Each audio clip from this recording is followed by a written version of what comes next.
ಸ್ನೇಹಿತರೆ, M.N.Venkatachalaiah ಅವರು ಭಾರತೀಯ ನ್ಯಾಯಾಂಗ ವ್ಯವಸ್ಥೆಯ ದಂತಕಥೆ. 1929ರಲ್ಲಿ ಅನಂತಪುರ ಜಿಲ್ಲೆ ಹಿಂದೂಪುರದಲ್ಲಿ ಜನಿಸಿದ ವೆಂಕಟಾಚಲಯ್ಯ ಅವರು 1951ರ ವೇಳೆಗೆ ತಮ್ಮ ವಿದ್ಯಾಭ್ಯಾಸವನ್ನು ಪೂರ್ಣಗೊಳಿಸಿ ವಕೀಲರಾಗಿ ವೃತ್ತಿಯನ್ನು ಪ್ರಾರಂಭ ಮಾಡ್ತಾರೆ. ಇವರು ಶಿಕ್ಷಣವನ್ನು ಪಡೆದದ್ದು ಮೈಸೂರು ವಿಶ್ವವಿದ್ಯಾನಿಲಯದಲ್ಲಿ. ತದನಂತರ 1975 ಕರ್ನಾಟಕ ಹೈಕೋರ್ಟ್ನ ನ್ಯಾಯಮೂರ್ತಿಯಾಗಿ ನೇಮಕಗೊಳ್ತಾರೆ. 1987ರ ಹೊತ್ತಿಗೆ ಭಾರತದ ಪರಮೋಚ್ಚ ನ್ಯಾಯಾಲಯ ಸುಪ್ರೀಂ ಕೋರ್ಟ್ ನ್ಯಾಯಮೂರ್ತಿಯಾಗಿ ನೇಮಕಗೊಂಡು 1993ಕ್ಕೆ ಭಾರತದ 25ನೇ ಮುಖ್ಯ ನ್ಯಾಯಾಧೀಶರಾಗಿ ನೇಮಕಗೊಳ್ತಾರೆ. ನಿಜಕ್ಕೂ M.N.Venkatachalaiahನವರು ಕರ್ನಾಟಕದ ಮಟ್ಟಿಗೆ ಒಬ್ಬ ಹೆಮ್ಮೆಯ ಪುತ್ರ ಅಂತ ನನಗನ್ಸುತ್ತೆ. ಭಾರತ ಸ್ವತಂತ್ರ ಗಳಿಸಿ 70 ವರ್ಷ ಆಗಿದೆ. ಈ 70 ವರ್ಷದ ಸಂದರ್ಭದಲ್ಲಿ BHANU TV M.N.Venkatachalaiahನವರ ಜೊತೆ ಒಂದು ಸಂವಾದವನ್ನು ಮಾಡುತ್ತೆ. ಈ ಸಂವಾದ ಸ್ವತಂತ್ರ ನಂತರದ ಭಾರತ ಮತ್ತು ಸ್ವತಂತ್ರ ಪೂರ್ವದ ಭಾರತ, ಇದರ ಬಗ್ಗೆ ವೆಂಕಟಾಚಲಯ್ಯನವರ ಅಭಿಪ್ರಾಯಗಳು, ಅವರ ಒಳನೋಟಗಳು ಏನು ಅಂತ ತಿಳಿದುಕೊಳ್ಳುವಂಥ ಒಂದು ಪ್ರಯತ್ನವನ್ನು ಈ ಸಂದರ್ಶನದಲ್ಲಿ, ಸಂವಾದದಲ್ಲಿ ನಾವು ಮಾಡುವ ಪ್ರಯತ್ನವನ್ನು ಮಾಡಿದ್ದೇವೆ. ಸರ್ ನಮಸ್ತೆ. ಸರ್ ನಮಸ್ಕಾರ ಪ್ರಸಾದ್ ಅವರೇ, ತುಂಬ ಸಂತೋಷ. ಸರ್, ಈಗ 70 ವರ್ಷ ಆಯಿತು ಭಾರತಕ್ಕೆ ಸ್ವತಂತ್ರ ಬಂತು. ಭಾರತದ ಪ್ರಪ್ರಥಮ ಪ್ರಧಾನಿ ಪಂಡಿತ್ ಜವಾಹರ್ಲಾಲ್ ನೆಹರು, ಅಲ್ಲಿಂದ ಇಲ್ಲಿಯವರೆಗೆ ಈ 70 ವರ್ಷಗಳಲ್ಲಿ ಭಾರತ ನಡೆದು ಬಂದಿರುವ ದಾರಿ ಬಗ್ಗೆ ತಮಗೇನು ಅನಿಸುತ್ತೆ? ನೋಡಿ, ಇದೊಂದು ವಿಶಾಲವಾದ ಪ್ರಶ್ನೆ ಇದು. ಹೌದು ಸರ್. ಈ ಯಾವ ಪರಿಸ್ಥಿತಿಯನ್ನು ಪಂಡಿತ್ ನೆಹರು ಅವರು ಎದುರಿಸಿದರು ಅಂತ ಅನ್ನೋದು ವಿಚಾರದಲ್ಲಿ ಒಂದು ವಿಚಾರ ತಿಳಿಸ್ಬೇಕು ಅಂತ ಕಾಣುತ್ತೆ. ಏನಂದರೆ, ಅವರು ಯೂನಿವರ್ಸಲ್ ಅಡಲ್ಟ್ ಫ್ರಾಂಚೈಸ್ ಅಂತ ಹೇಳಿದರು. ಬುದ್ಧಿಜೀವಿಗಳ ಮಾತು ಒಂದು ಕಡೆ ಇರಲಿ, ಸಾಮಾನ್ಯ ಮನುಷ್ಯನ ಒಂದು ಆಕಾಂಕ್ಷೆ, ಆಸೆಗಳು, ಇದರ ಪ್ರತಿಬಿಂಬಿಸ್ತಕ್ಕಂಥ ಒಂದು ಚಿತ್ರ ಇದೆ ನಮ್ಮ ಮುಂದೆ. ಅವ್ರ ಆಸ್ಪಿರೇಷನ್ಸ್, ದೇರ್ ಎಕ್ಸ್ಪೆಕ್ಟೇಷನ್ಸ್. ಅವರು ಒಂದು ಮಾತು ಹೇಳಿದರು, I would rather trust the foolishness of 330 million people than the wisdom of 5 judges ಅಂತ. I would rather trust the foolishness. Universal adult franchise ಅಂತ ಮಾಡಿದಾಗ American press went into a harangue. They said, how can 330 million ignorant people run a sophisticated system of parliamentary democracy in the Westminster model? ಈಗ 14ನೇ ಭಾರತದ ಸಂವಿಧಾನದ independence 60ನೇ ವರ್ಷದಲ್ಲಿ 2007 August 14th news ವೀಕಲ್ಲೂ ಒಂದು Robinson ಅಂತ ಒಂದು article ಬರೆದರು. Okay sir. He surveyed the last 50 years, 60 years of Indian independence and record. ಹೌದು sir. And then said, Indian democracy is robust, but it is the rowdiest democracy in the world. Rowdiest democracy. ಒಂದು ಪ್ರಶ್ನೆ ಇದರಲ್ಲಿ ನಾವು ಹೇಳ್ತೇವೆ, ಈ ಚುನಾವಣಾ ಕ್ರಮದಲ್ಲಿ ತುಂಬ ಕರಪ್ಷನ್ ಇದೆ. Voters sell their votes. Our democracy has meant only every 5 years a voter can auction his vote for the best prize ಅಂತ ಸಿನಿಕಲ್ ಆಗಿ ನಾವು ಹೇಳ್ತೇವೆ. ಹೌದು.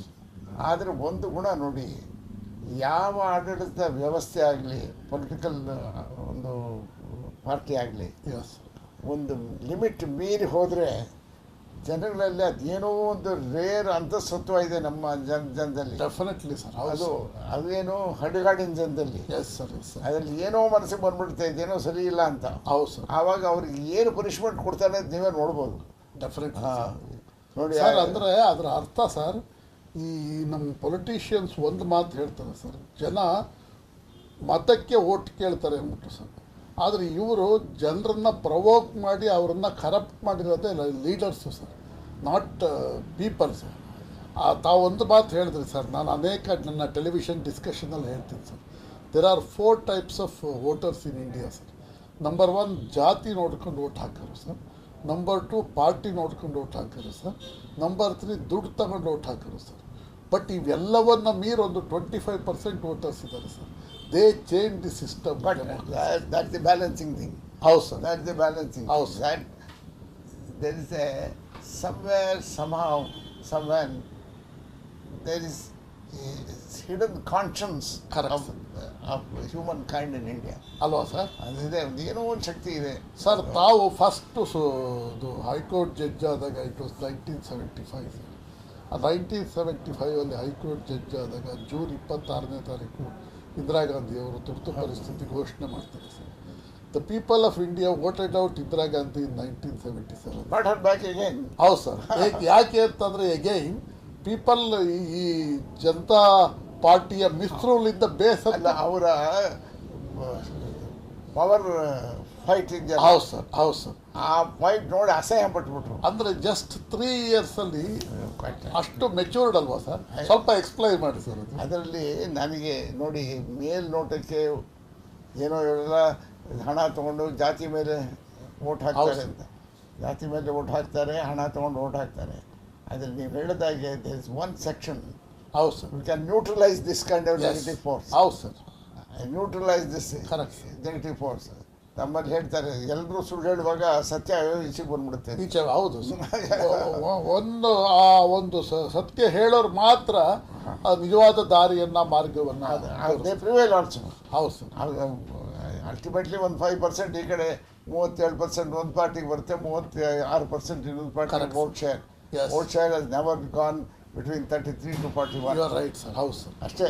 ಅದರಲ್ಲಿ ಆ ಒಂದು ಶೇರ್ ಇದೆಯಲ್ಲ, ಒಂದು 2-3%, ಕರೆಕ್ಟ್ ಸರ್. ಅದು ಸತ್ಯವಂತರಿಂದ ನಡೀತಿದೆ. ಡೆಫಿನೆಟ್ ಆಗಿ ಅದು ನಡೆಯುತ್ತೆ ಅಂತ ಇನ್ನೂ ಭರವಸೆ ನಮಗಿದೆ ಇದೆ sir.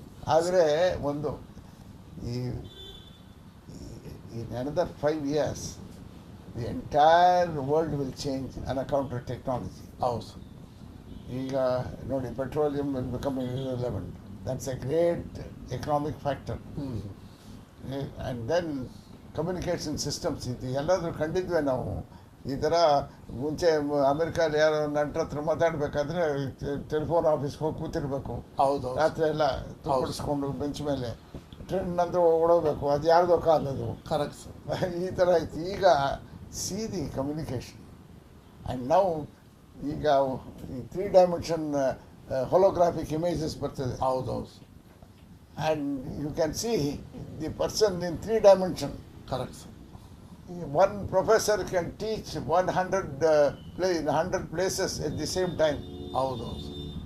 And he science of haptics and ಮಾಡಿದ್ದಾರೆ. You can shake hands with him. You can talk to him. ಹಾಂ. 2-way communication. ಇದು ಯಾವುದು? ಆಮೇಲೆ operations by remote control robotic operations are done through a robotic machine.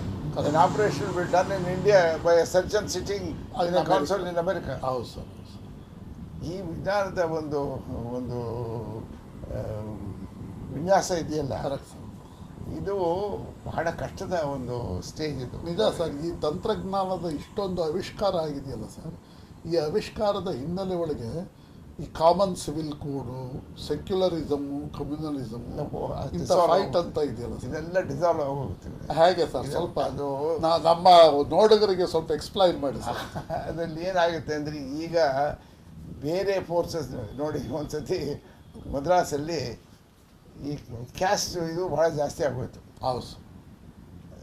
ಒಬ್ಬೊಬ್ಬರು ಪರಸ್ಪರ ಒಂದು ಜಾತಿ ಕೀಳು, ಲೋವರ್ ಕ್ಯಾಸ್ಟು, ಅಪ್ಪರ್ ಕ್ಯಾಸ್ಟ್ ಅಂತ ಹೇಳಿ ಗಲಾಟೆ ಶುರು ಆಗೋಯ್ತು.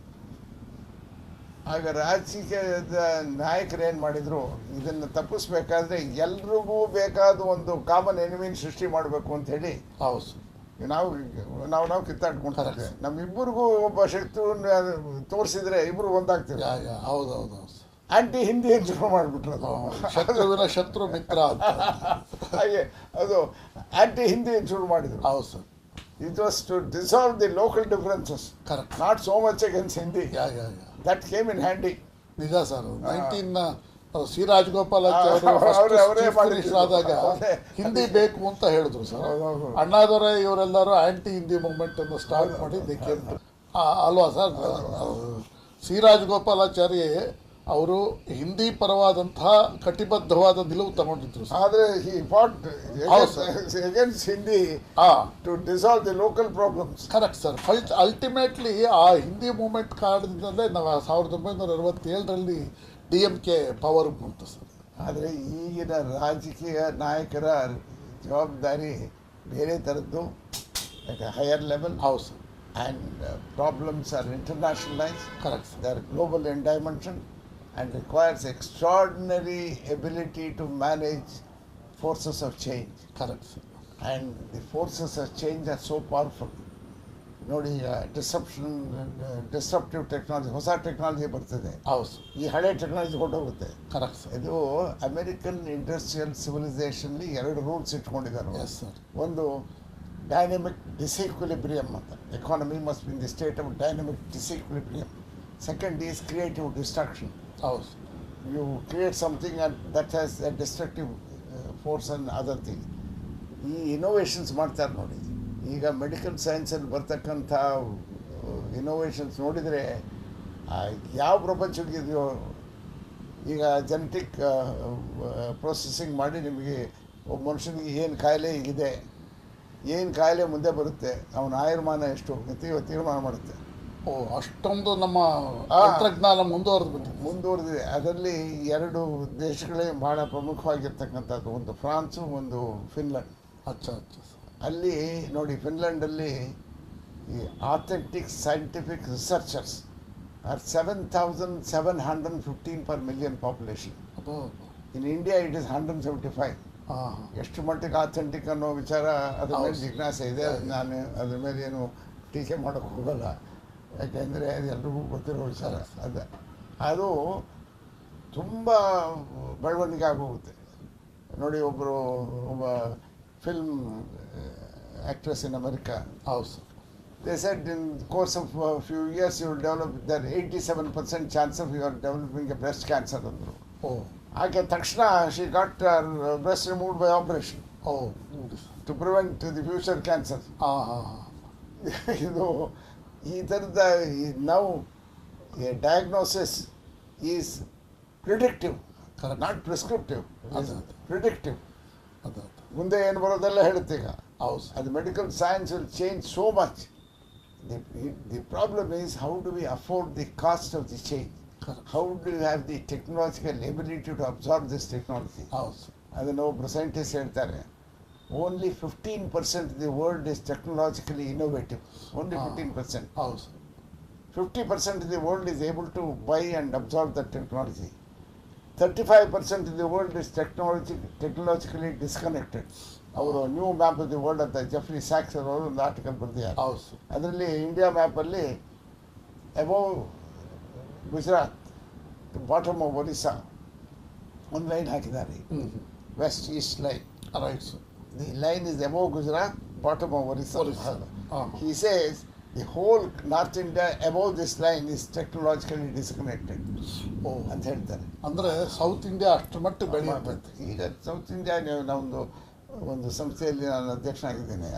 ಅವರೊಂದು ಸ್ಟಡಿ ಮಾಡಿದ್ದಾರೆ, developmental indices north India and south India. Doctor Samuel Paul ಅವರು, ಅವರ ಒಡನಾಡಿ ಅವರು ಮಾಡಿದ್ದಾರೆ. ಅದರಲ್ಲಿ ಹೇಗೆ ನಾರ್ತ್ ಇಂಡಿಯನ್ ಸೌತ್ ಇಂಡಿಯಾಗೆ ಎಷ್ಟು ಡಿಫರೆನ್ಸ್ ಇದೆ. For million population how much of electricity generated in north India, how in India south India. ಇದು ಬ್ಯೂಟಿಫುಲ್ ಅನಾಲಿಸಿಸ್ ಇದೆ ಆ ಪುಸ್ತಕದಲ್ಲಿ. ಇದು ಒಟ್ಟಿಗೆ ದೇಶ ತೊಗೊಂಡು ಹೋಗಬೇಕಾದ್ರೆ ತುಂಬ ದೊಡ್ಡ ಲೀಡರ್ಶಿಪ್ ಬೇಕೀಗ. ಹೌದು ಸರ್. ಈಗ ತಾವು ಭಾರತದ 25ನೇ ಮುಖ್ಯ ನ್ಯಾಯಾಧೀಶರಾಗಿ ಸುಪ್ರೀಂ ಕೋರ್ಟ್ ಬಾಬ್ರಿ ಮಸೀದಿ ವಿವಾದಕ್ಕೆ ಸಂಬಂಧಪಟ್ಟಾಗೆ ಒಂದು ಔಟ್ಸೈಡ್ ಕೋರ್ಟ್ ರಾಜಿ ಸೂತ್ರವನ್ನು ಕಂಡುಕೊಡಿ ಅಂತ ಹೇಳಿದೆ. ಅದ್ರ ಬಗ್ಗೆ ಭಿನ್ನ ನಿಲುವುಗಳಿದ್ದಾವೆ ಸರ್. ಆದ್ರೂ ತಾವು ಯು ಆರ್ ಎ ಲೆಜೆಂಡ್ ಇನ್ ನಮ್ಮ ಜುಡಿಷಿಯಲ್ ಸಿಸ್ಟಮಲ್ಲಿ ನೋಡಿ, ಇದಕ್ಕೆ ಅಡ್ಡ ಬರತಕ್ಕಂಥದ್ದು ಏನೆಂದರೆ ಪರಸ್ಪರ ಸಂಶಯ. ಹೌದು ಸರ್. ಇದು ಬಾಬ್ರಿ ಮಸ್ಜಿದನ್ನು ಡಿಮಾಲಿಷ್ ಮಾಡಿದ್ದು one of the worst acts of breach of faith ಹೌದು ಇನ್ ಕಾನ್ಸ್ಟಿಟ್ಯೂಷನಲ್ ಗವರ್ನೆನ್ಸ್. ಅದು ನಂಬಿಕೆ ದ್ರೋಹ ಮಾಡಿದ ಒಂದು ಕೆಲಸ ಆಗೋಗುತ್ತೆ. ಹೌದು ಇದನ್ನು ಪರಸ್ಪರ ಒಡಂಬಡಿಕೆಯಿಂದ ಮಾಡ್ತಕ್ಕಂಥದ್ದು ಸೂಕ್ತ ಆದರೆ ಅಸಾಧ್ಯ. ಅದು ಹೌದು ಏನೇನೋ ಇದೆ. ಪರಸ್ಪರ ಅಂದರೆ ಯಾರು, ಈಗ ಒಂದು ಗ್ರೂಪ್ ಆಫ್ ಹಿಂದೂಸ್ ಒಪ್ಕೊಂಡ್ರೆ ಇನ್ನೊಂದು ಗ್ರೂಪ್ ಒಪ್ಪಲ್ಲ, ಮುಸಲ್ಮಾನರು ಒಂದು ಇದು ಕೋರ್ಟಿನ ಶಿಯಾಸ್ ಒಪ್ಪಿದ್ರೆ ಸುನ್ನೀಸ್ ಒಪ್ಪಲ್ಲ, ಅವರು ಏನು ಎಲ್ಲ ಬೇಕಾಗ್ತಿದೆ. ಹೌದು ನಮ್ಮ ನ್ಯಾಯಾಂಗ ವ್ಯವಸ್ಥೆ ಇರೋದೇ ಇಂಥ ಸಂದರ್ಭದಲ್ಲಿ ಅವರು ಸೂಕ್ತವಾದ ನಿಲುವು ತಗೊಂಡು ಡಿಸಿಷನ್ ಮಾಡಬೇಕು, ಮಾಡ್ತಾರೆ. ಇದು they are capable it and we can expect. ಹೌದು ಸರ್. ಇದು ಈ ಚರ್ನಿಂಗ್ ಹ್ಯಾಸ್ ಗಾನ್ ನೋಡಿ, ಬ್ರಿಟಿಷ್ನವರು ಮಾಡಿದ್ದು ಹುಟ್ಟಾಕಿದ ಬೀಜ ಇದು ಹಿಂದೂ ಮುಸ್ಲಿಂ. ಗಾಂಧಿಯವರು ಬಹಳ ಪ್ರಯಾಸ ಪಟ್ಟರು ಇದನ್ನು ಒಂದು ನಿವಾರಣೆ ಮಾಡಬೇಕಂತ ಅವ್ರು ಕೇಳಾಗಿಲ್ಲ. ಹೌದೌದು. ಅವರು ಪಾಪ ಬ್ರಹ್ಮಚರ್ಯ, ಯಾರು ಹೇಳಿದ್ರು ಏನು ಈ ವಯಸ್ಸಲ್ಲಿ 78 ವಯಸ್ಸಲ್ಲಿ ನೀವು ಬ್ರಹ್ಮಚರ್ಯ ಅಂತೇಳಿ ಏನು ಇದು ಮಾಡ್ತಿದ್ರಿ? ನಾನು I want to get spiritual power through brahmacharya. ಹೌದು. ಯಾಕೆ ನಿಮ್ಗೆ ಆ ಪವರ್ ಅಂದರೆ I want to bring about Hindu Muslim unity with that ಅಂತ ಹೇಳೋರು. ಅಟ್ ದ ಏಜ್ ಆಫ್ 37 ಅಲ್ಲ ಸರ್ ಅವರು ಬ್ರಹ್ಮಚರ್ಯವನ್ನು ಅಲ್ಲ, ಬಟ್ ಆಗ ಎಕ್ಸ್ಪೆರಿಮೆಂಟ್ ಮಾಡೋರು ಕೆಲವು ಎಕ್ಸ್ಪೆರಿಮೆಂಟ್ ವಿಚಾರದಲ್ಲಿ ತುಂಬ ಜಿಜ್ಞಾಸೆಗೆ ಬಂತಾರೆ. ಆದರೂ ಕೂಡ ಅವರ ಪರ್ಪಸ್ ನೋಡಿ, ಗ್ರೇಟ್ ಸರ್. ಅದು ತಿರ್ಗಾ ಯಾವ ಶತಮಾನದಲ್ಲಿ ಮುಂದೆ ಇಂಥ ಗಾಂಧಿ ಅವ್ರು ನೋಡ್ತೀವಿ sir. Another contentious issues this common civil codes. Common civil code ಅದ್ರ ಮೇಲೆ ನಾನು ಒಂದು ಆರ್ಟಿಕಲ್ ಬರೆದಿದ್ದೆ. ನನಗೆ ಈ ಬಾರ್ ಕೌನ್ಸಿಲ್ ಆಫ್ ಇಂಡಿಯಾ ಅಂತ ಹೇಳಿ ಡೆಲ್ಲಿ ಅವರು ಕರೆಸಿದ್ರು. ಹೌದು ಸರ್. ಅವ್ರು ನನಗೆ ಈ ಸಬ್ಜೆಕ್ಟ್ ಕೊಟ್ಟು ಕಾಮನ್ ಸಿವಿಲ್ ಕೋಡ್ ಮೇಲೆ ಮಾತಾಡಿ ಅಂತ ಒಂದು ನಾನು ಆರ್ಟಿಕಲ್ ಬರೆದಿದ್ದು ಪಬ್ಲಿಷ್ ಮಾಡಿದ್ದಾರೆ, ಪುಸ್ತಕ ಪಬ್ಲಿಷ್ ಮಾಡಿದ್ದಾರೆ. ಅದರಲ್ಲಿ ನನ್ನ ಅಭಿಪ್ರಾಯ ಹೀಗಿದೆ ನೋಡಿ. ಹೌದು ಸರ್.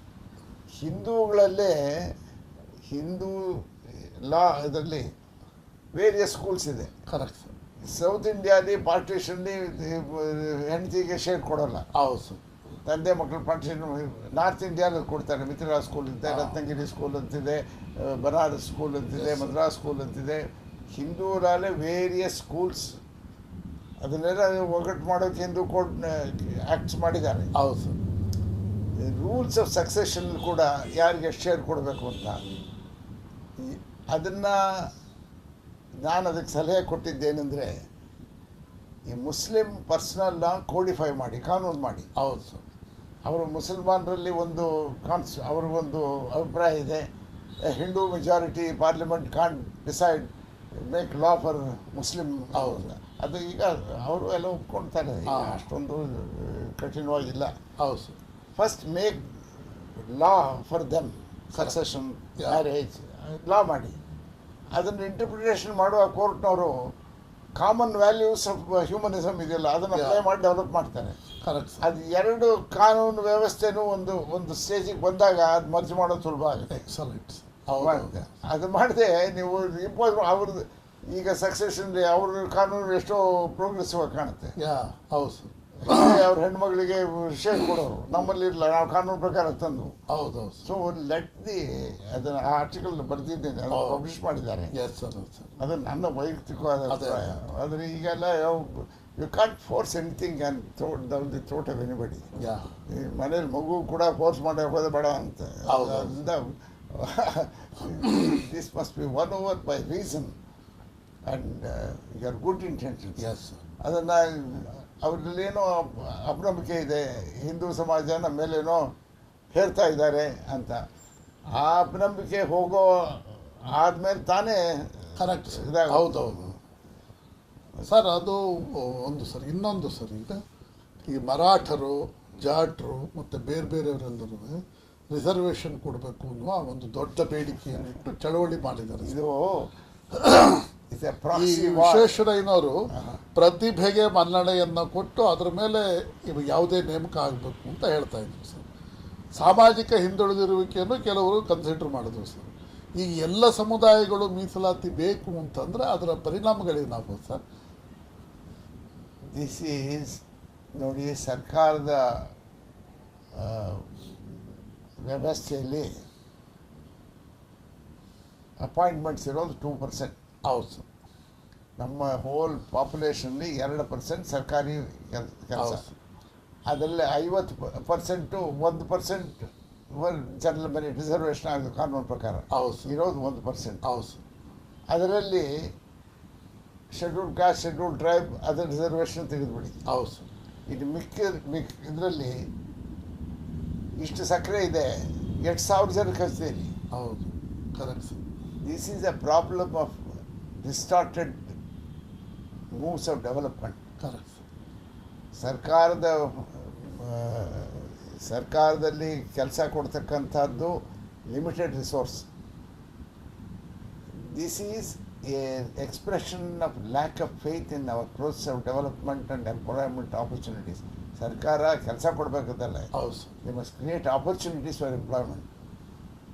ಅದನ್ನು ಮಾಡೋದು ಬಿಟ್ಟು ಈ reservation is all expression of people's distrust in our methods of development.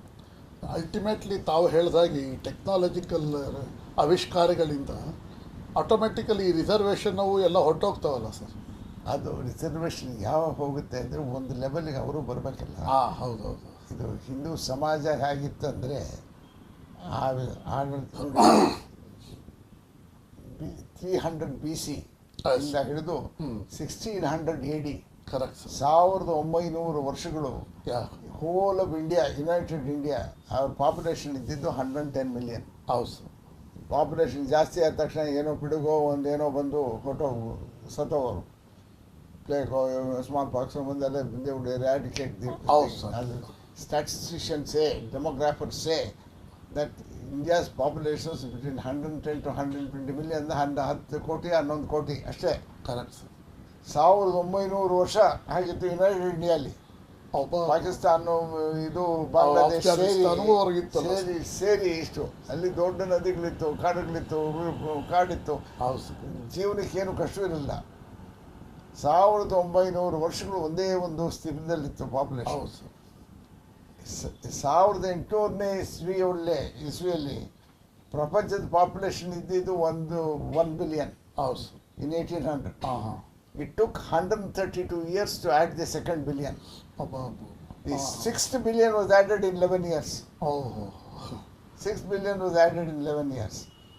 In 1800, 68% of the American working force was in agriculture. Correct. In 100 years, by 1900, in 100 years, it came down to 3.5%. The largest grain producing country in the world has just 3.5% of its working force in agriculture. ಎಲ್ಲವೂ ಯಾಂತ್ರೀಕೃತ ಕೃಷಿ. ಯಾಂತ್ರೀಕೃತ ಕೃಷಿ ಆಗಿದೆ. ಅದರ economics ಬೇರೆ. But ಇಲ್ಲಿ ಏನಾಗಿದೆ, ಈ ಸ್ಟ್ಯಾಟಿಸ್ಟಿಕ್ಸ್ ಎಲ್ಲ ನಮ್ಮಲ್ಲಿತ್ತು 1950 when we opened up our account in development. ಇದೆಲ್ಲ ನಮ್ಮಲ್ಲಿತ್ತು. ಆದರೆ 2 ಜಿಜ್ಞಾಸೆ ಬಂದು ನೋಡಿ. ಗಾಂಧಿಯವರು ಎಲ್ಲ ವಿಲೇಜಸ್, ಇಂಡಿಯಾ ವಿಲೇಜಸ್, ಗ್ರಾಮ ಸ್ವರಾಜ್ಯ, ಗ್ರಾಮ ಇದು ಮಾಡಿದರು. ಅಂಬೇಡ್ಕರ್ ಹೇಳಿದ್ರು, these are sinks of localism and communalism, casteism. We don't trust these villages. The development must be individual based, not village based. Western culture concept. ನಮ್ಮವರು ಒಂದು ಸಮಷ್ಟಿಯ ಒಂದು ದೃಷ್ಟಿ, ಒಂದು ವೈಯಕ್ತಿಕವಾದ ಒಂದು ಡೆವಲಪ್ಮೆಂಟ್ ದೃಷ್ಟಿ ಅದು. But we did provide for the inevitable depopulation of villages, rural migration of population. ಅದಕ್ಕೆ ನಾವು ಗಮನ ಕೊಡಲಿಲ್ಲ. ಅದನ್ನು 80ನೇ ಶತಮಾನದಲ್ಲಿ, ಹೋದ ಶತಮಾನದ 80ನೇ ದಶಕದಲ್ಲಿ ರಾಜೀವ್ ಗಾಂಧಿ ಅವರು ಹೇಳಿದ್ರು, ಒಂದು 500 ಬೇರೆ ಪಟ್ಟಣಗಳು ಮಾಡಬೇಕಾಗುತ್ತೆ ನಾವು ಅಂತ. 500 new cities must be established to accommodate the exodus from villages. It is going to be a big problem. ಈಗ many people come away from villages seeking urban anonymity. ಅಲ್ಲಿ ಏನು ಮಾಡ್ತಾರೋ, ವೈಯಕ್ತಿಕವಾಗಿ ಹಾಗೆ ನಡ್ಕೊತಾರೆ, ಯಾರು ಕೇರ್ ಮಾಡೋಲ್ಲ. Nobody cares for anybody. ಹಳ್ಳಿಲಿದ್ದರೆ ಎಲ್ಲರ ಗಮನಕ್ಕೂ ಬಿಡುತ್ತೆ, ಏನೋ ಈ ಥರ ತಪ್ಪು ಮಾಡಿದ ಹಾಗೆ ಅಂತ ಬರುತ್ತೆ. ಇಲ್ಲಿ ಬಂದರೆ ಏನೋ ಜೀವನ ನಡೆಯುತ್ತೆ. ಇದು dangerous phenomenon for the integrity of A society. Society is not merely a collection of people. It is qualities. They have a common bond. Why do we, ಪ್ಲೇಟೋನೇ ಕೇಳಿದರು 2,000 ವರ್ಷದಿಂದ, Why do people associate themselves to a political society or a social group? He said, to provide the best opportunities for everyone, each one, to realize his best, highest self.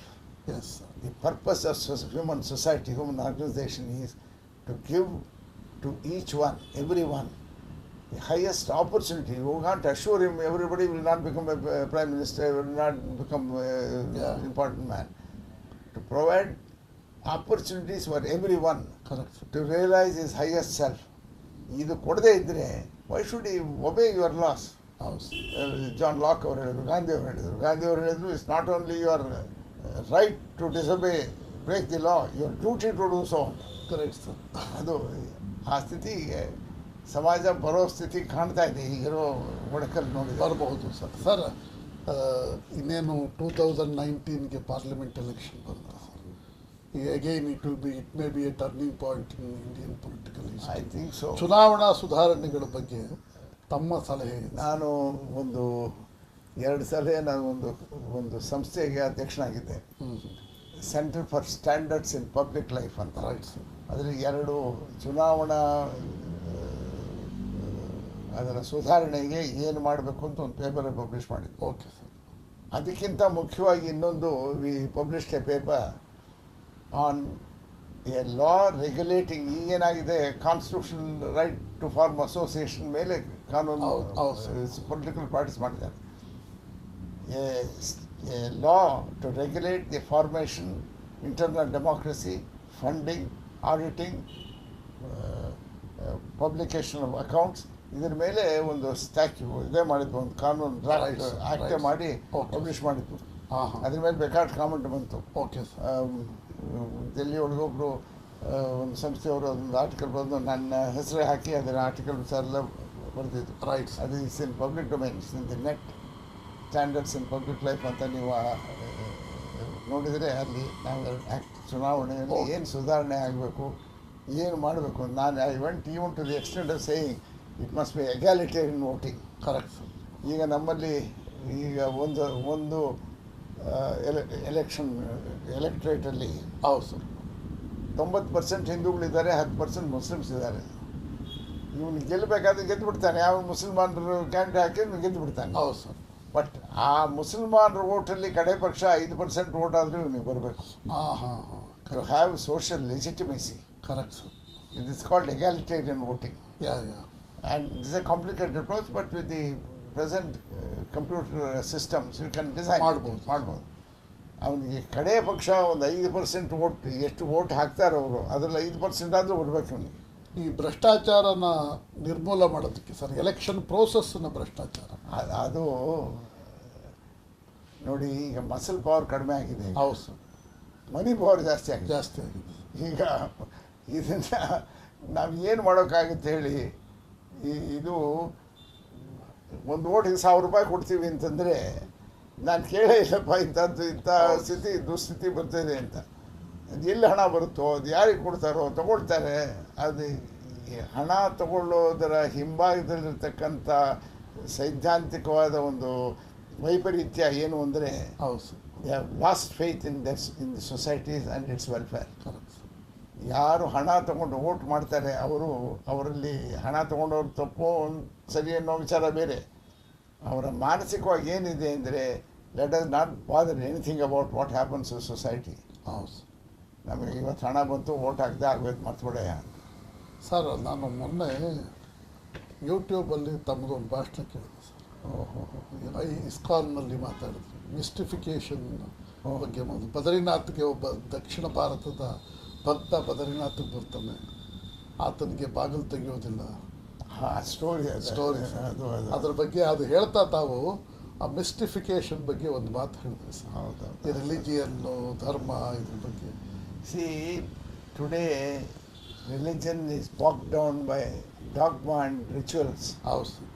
The essence of religion is not dogma or rituals, it is mysticism. Correct sir. Mysticism. ಅದು ಸ್ವಲ್ಪ explain ಮಾಡಿ sir. ಅದು ಒಂದು ನಮ್ಮ ನಾನೊಂದು ವಿಶ್ವವಿದ್ಯಾನಿಲಯಕ್ಕೆ ನಾನು vice chancellor ಆಗಿದ್ದೆ. ಹೌದು ಸರ್. ಅಲ್ಲಿ ಹುಡುಗರು ಒಂದು ಡ್ರಾಮಾ ಮಾಡ್ತಾರೆ ಪ್ರತಿ ವರ್ಷ. Correct sir. ಒಂದು ಒಂದು ನಾಟಕ ಮಾಡಿದ್ರು. ಹೌದು ಸರ್. ಎಷ್ಟು ಮನೋಜ್ಞವಾಗಿತ್ತು ಅದು ಅಂದರೆ, ಏನಂದರೆ ಒಬ್ಬ ಧೋಬಿ 4 ಆಣೆ ಕಲೆಕ್ಟ್ ಮಾಡಿಕೊಂಡು ದಿನಕ್ಕೆ ಒಂದು 4 ಆಣೆ 8 ಆಣೆ ಇಟ್ಕೊಂಡು ಒಂದು ಹುಂಡಿಗೆ ಹಾಕ್ಕೊಳ್ತಾನೆ. ಹುಂಡಿ ಭಾರ ನೋಡಿ ಪರವಾಗಿಲ್ಲ ಅಂಥೇಳಿ ಬದ್ರಿನಾಥ್ ಹೋಗಬೇಕು ಅಂತ ಅವನ ಆಸೆ. ಅಷ್ಟೇ. ಅಲ್ಲಿ ಹೋದರೆ ಅವ್ರು ಹೋಗ್ತಾನೆ, ಅದಾದಾರಿ ಒಳಗೆ ದುಡ್ಡು ಖರ್ಚಾಗಿ ಹೋಗುತ್ತೆ, ಅವನಿಗೆ ಪ್ರಯಾಣಕ್ಕೆ ಹಣ ಇರೋಲ್ಲ, ನಡ್ಕೊಂಡೇ ಹೋಗ್ತಾನೆ. ಅವ್ನು ಹೋಗೋ ದಿವಸನೇ ಅವತ್ತು ಅಕ್ಷಯ ಇದು ಹೇಳ್ತಾರಲ್ಲಪ್ಪ, ನವಂಬರ್ಲಿ ಬರುತ್ತೆ ನೋಡಿ, ಉತ್ತಾನ್ ದ್ವಾದಶಿ. ಉತ್ತಾನ್ ದ್ವಾದಶಿ ದಿವಸ ಬಾಗಿಲಾಕ್ಬಿಡ್ತಾರೆ. ಹೌದು ಸರ್. ತಿರ್ಗಾ ಅಕ್ಷಯ ದಿವಸನೇ ತೆಗೆಯೋದಲ್ಲಿ. ಉತ್ತಾನ್ ದ್ವಾದಶಿ ನವಂಬರ್ಲಿ ಆಗುತ್ತೆ, ಮೇಲೆ ತೆಗಿತಾರೆ. ಇವನು ಹೋಗ್ತಾ ಇರುವಾಗ ಓಡೋಡು ಹೋಗ್ತಾನೆ. ಅವತ್ತವರು ಆ ಬೀಗ ಹಾಕೋಕ್ಕೆ ಆ ಬೀಗನ ಆನೆ ಮೇಲೆ ಮೆರವಣಿಗೆ ಮಾಡ್ಕೊಂಡು ತರ್ತಾರೆ. ಎಲ್ಲ ಪೇಟೆಗಳೆಲ್ಲ ಧೂಮ್ ಧಾಮ್ ಬ್ಯಾಂಡ್ ಎಲ್ಲ ಹಾಕ್ಕೊಂಡು ಇದು ಹಾಕ್ಕೊಂಡು ಬರ್ತಾರೆ. ಹೌದು ಸರ್. ಏನು ಬೀಗ ಹಾಕೋದಕ್ಕೆ, ದೇವರಿಗೆ ಬೀಗ ಹಾಕೋಕ್ಕೆ ಇಷ್ಟು ಮೆರವಣಿಗೆ. ಅದನ್ನು ಭಾಳ ಅದೇನು ಆನೆ ಮೇಲೆ ಬೀಗ ತಂದು ಇವರೆಲ್ಲ ಬ್ಯಾಂಡ್ ಹಾಕ್ಕೊಂಡು ಎಲ್ಲ ಪುರೋಹಿತರೆಲ್ಲ ಈ ದೊಡ್ಡ ಪೇಟ ಕಟ್ಕೊಂಡು ತಾರಿ ಬಟ್ಟೆ ಹಾಕ್ಕೊಂಡು ಬಂದು ಬೀಗ ಹಾಕ್ತಾ ಇರ್ತಾರೆ. ಓಡಿ ಬರ್ತಾನೆ. ಹೌದು ಸರ್. ಒಂದು ಇಂಚು ತೆಗೆಸ್ಬಿಡಿ, ನಾನು ನೋಡ್ಬಿಟ್ಟು ಹೋಗ್ತೀನಿ, ಅಲ್ಲಿಂದ ಬಂದಿದ್ದೀನಿ, ನಾನು ಸೌತ್ ಇಂಡಿಯಿಂದ ನಡ್ಕೊಂಡು ಬಂದಿದ್ದೇನೆ. ಟ್ರೆಡಿಷನ್ ಇದು.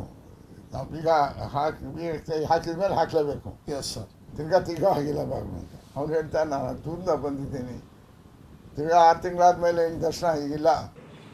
ಹೌದು. 6 ತಿಂಗಳಾದ್ಮೇಲೆ ನಿನ್ನ ದರ್ಶನ ಅಂತ ಹೇಳ್ತಾನೆ. ಆಗ ಅವ್ನು ಹೇಳ್ತಾನೆ, ಈಗೇನಪ್ಪ ಹೀಗೆ ಮಾಡಿಬಿಟ್ರೆ ಬೀಗ ಹಾಕ್ಬಿಡ್ತಾರೆ, ಏನು ಬ್ಯಾಂಡ್ ಗೀಡ್ ಮಾಡ್ಕೊಂಡು ಆ ಬೀಚ್ ಮೆರವಣಿಗೆ ಮಾಡ್ಕೊಂಡು ಹೋಗ್ತಾರೆ. ದೇವ್ರು ಬೀಗ ಹಾಕ್ಬಿಟ್ಟು ಒಂದು ಸಮಾಧಾನ ಅವರಿಗೆ, ದೇವ್ರಿಗೆ ಹಾಕ್ಬಿಡ್ತೀವಿ ಬೀಗ. ಹೋಗ್ತಿರ್ತಾರೆ. ಇವನು ಅಲ್ಲೇ ಬಿದ್ದೋಗ್ತಾನಲ್ಲಿ. ಹೌದು.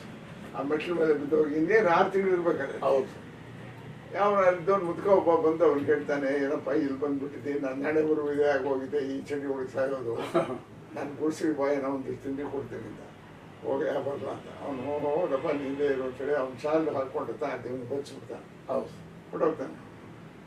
ಇವನು ರಾತ್ರಿ ಮಲಕೊಡ್ತಾನೆ.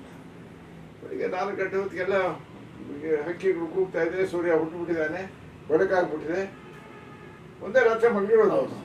ಎಲ್ಲ ಅವ್ರು ತಿರ್ಗಾ ಬರ್ತಿದ್ದಾರೆ ಮೆರವಣಿಗೆಯಲ್ಲಿ, ಪ್ರೀತಿ ಇಟ್ಕೊಂಡು ತಿರ್ಗಾ ತೆಗಿಯೋಕ್ಕೆ.